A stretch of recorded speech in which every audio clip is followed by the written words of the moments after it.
நம்ம இதுக்கு ஒரு தாளிப்பு கொடுத்துக்கலாம் குழம்புக்கு.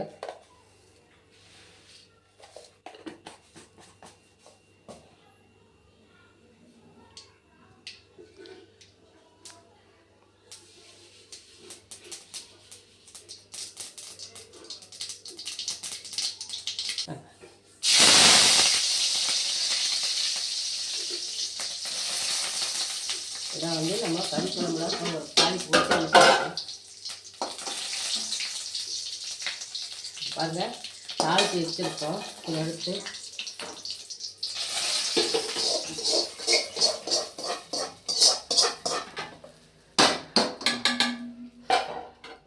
ஒரு தாளிப்பு கொடுத்தாச்சு. சரிங்களா? பாருங்கள், தாளிப்பு கொடுத்தாச்சு. அடுத்தது மல்லித்தலையை போட்டு அப்படியே கொப்புன்னு மூடி வச்சிட வேண்டியதான். குழம்பு கட்டுங்க. பாருங்கள், தண்ணி குழம்பு ரெடி ஆகிடுச்சு. வச்சிடலாம். அதை தூக்கி பின்னுக்கு வச்சிடலாம். நம்ம இப்படியே வச்சிடலாம். அடுத்தது பார்த்திங்கன்னா இந்த கறி தாளிச்சிக்கலாம். பாருங்கள், கறியை வந்து அள்ளி வச்சாச்சு, வேக வச்சு. இப்போ பாருங்கள்,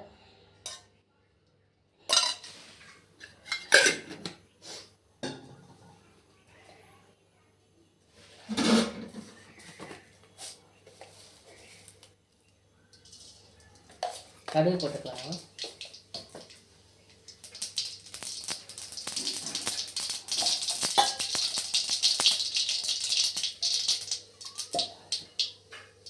பாருங்க, சின்ன வெங்காயம் நல்லா டேஸ்ட் கொடுக்கும்.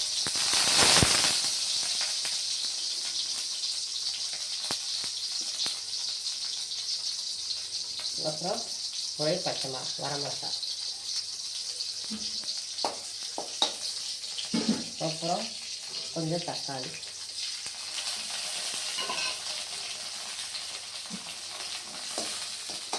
அப்புறம் ஃப்ரெஷ்ஷான கருவேப்பிலை போட்டுக்கலாம். இது நல்லா வதங்கட்டு.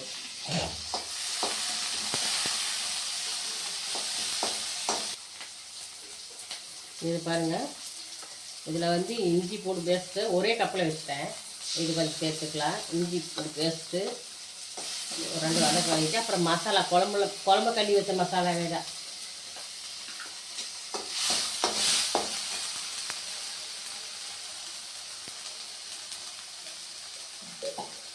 கொஞ்சம் அதெல்லாம் நல்லா வதங்கிட்டு அதுக்கு கொஞ்சமாக தண்ணி சேர்த்துக்கலாம். இப்போது கொஞ்சம் சால்ட் போட்டுக்கலாம். ஏன்னா ஏற்கனவே வந்து நம்ம கறிக்கு மட்டும்தான் சால்ட்டு உப்பு இருக்கும். இப்போ இந்த மசாலாலாம் எக்ஸ்ட்ரா நம்ம சேர்த்துறதுனால உப்பு கம்மியாக இருக்கும். அதனால் கொஞ்சமாக சேர்த்திக்கலாம். நிறைய போச்சுன்னா அப்புறம் சாப்பிட முடியாது. இப்போ இந்த அள்ளி வச்சுருக்கிற மட்டனை ஒன்று சேர்த்துக்கலாம். ஒன்று சேர்த்து நல்லா படுற மாதிரி, அந்த மசாலா படுற மாதிரி நல்லா கிளறிக்கலாம். இந்த நல்ல எலும்பு கூட கிடக்க பாருங்கள்.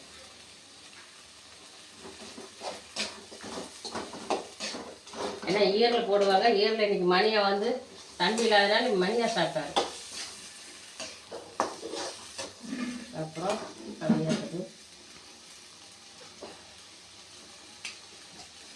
அப்புறம் பாருங்கள், பெப்பரை வந்து 1 2 இடித்து வச்சுருக்கேன்.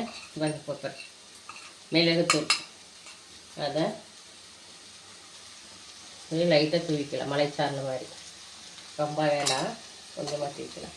ஏன்னா சளி பிடிச்சதுக்கு வந்து கொஞ்சம் மிளகுத்தூள் போட்டால் நல்லாயிருக்கும். நான் ஏற்கனவே மசாலா சேர்த்ததுனால கொஞ்சமாக போட்டுக்கிட்டேன். நீங்கள் வேணால் நிறைய போட்டுக்கோங்க. இப்போ பார்த்தீங்கன்னா ரெடி ஆயிடுச்சு. இப்போ வந்து நம்ம என்ன பண்ணணும், மல்லித்தலையை தூவிட்டு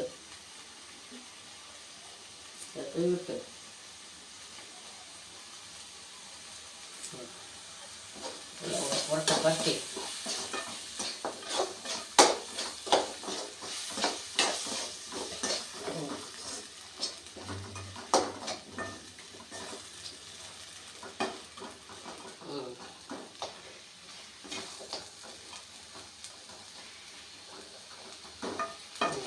வரமாட்டேங்குது, ஓடுது.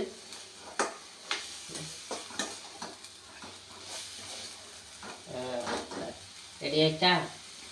இப்போ அவ்வளோதான். இது அடுப்பு ஆஃப் பண்ணிவிட்டு ஒரு தட்டை போட்டு மூடிக்கலாம். ஓகே ஃப்ரெண்ட்ஸ், அதாவது வந்து குழம்புக்கு வந்து அப்படியே குக்கரில் விட்டு அப்படியே இப்போ வேக வச்சு அப்படியே குழம்பு ஊற்றுவாங்க. அந்த டேஸ்ட் நமக்கு நல்லா டேஸ்ட் நல்லா கொடுக்காது. அதுக்கு வந்து நம்ம குழம்பு குக்கரில் எடுத்து வச்சாலுமே இல்லை தனியாக வேக வச்சு குண்டாலே வேக வச்சு தாளிச்சாலுமே கறி அள்ளி தாளிச்சாலுமே நம்ம என்ன பண்ணணும், கடைசியாக வந்து இந்த குழம்புக்கு ஒரு தாளிப்பு கொடுத்துரும். தாளிப்பு கொடுத்தா தான் குழம்பு டேஸ்ட்டாக இருக்கும், அந்த கறியை அள்ளிட்டு. அதனால இப்போ ஒரு குழம்புக்கு ஒரு தாளிப்பு கொடுத்துட்டா கறியை வந்து பெப்பரெல்லாம் போட்டு மசாலா இஞ்சி பூண்டெல்லாம் போட்டு தனியாக கிரேவி மாதிரி பண்ணிட்டேன். ஓகே ஃப்ரெண்ட்ஸ், இதுதான் சின்ன ஒரு டிப்ஸு. இப்போ சமைக்க பிள்ளைங்கள்லாம் பார்த்து சமைச்சிக்குங்க. ஓகே ஃப்ரெண்ட்ஸ், என்னோடய சமையல் வந்து உங்களுக்கு பிடிச்சிருந்ததுன்னா சப்போர்ட் பண்ணுங்கள், சப்ஸ்கிரைப் பண்ணுங்கள். ஓகே ஃப்ரெண்ட்ஸ், இல்லை ஏதோ நிறைய குறையாக இருந்ததுன்னா கூட நீங்கள் கமெண்ட் பண்ணுங்கள். எனக்கு தெரிஞ்சது உங்கள்கிட்ட சொல்கிறேன், உங்களுக்கு தெரிஞ்சது எனக்கு சொல்கிறேங்க. ஓகே ஃப்ரெண்ட்ஸ், சப்ஸ்கிரைப் பண்ணுங்கள். ஓகே ஃப்ரெண்ட்ஸ், பாய்.